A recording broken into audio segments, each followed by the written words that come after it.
Il y a plus de 40 ans, l'expression des différentes formes de la culture chinoise était interdite en Indonésie.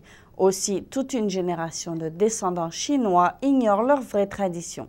Nous allons maintenant retrouver nos correspondants NTD à Jakarta qui évoquent pour nous la renaissance progressive de cette grande culture traditionnelle. Une centaine de jeunes enfants ont participé au concours Little Miss Cheongsam 2011, une présentation d'habits traditionnels chinois qui s'est tenue récemment dans un centre commercial de Jakarta. Les concurrentes, âgées entre 5 et 12 ans, vêtues de Cheongsam, portaient des accessoires chinois tels que des éventails, des lanternes et des ombrelles. Les membres du jury évaluent les participantes sur la base de 4 critères: l'expression, la chorégraphie, la beauté et l'harmonie des accessoires.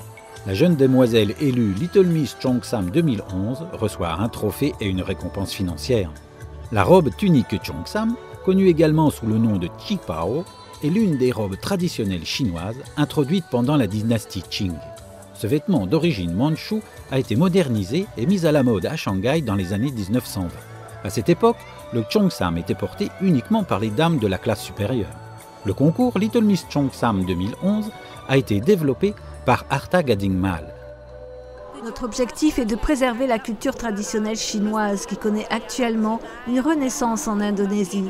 Nous voulons que la communauté ethnique chinoise soit fière de son patrimoine culturel, de sorte que cet héritage ne soit pas perdu.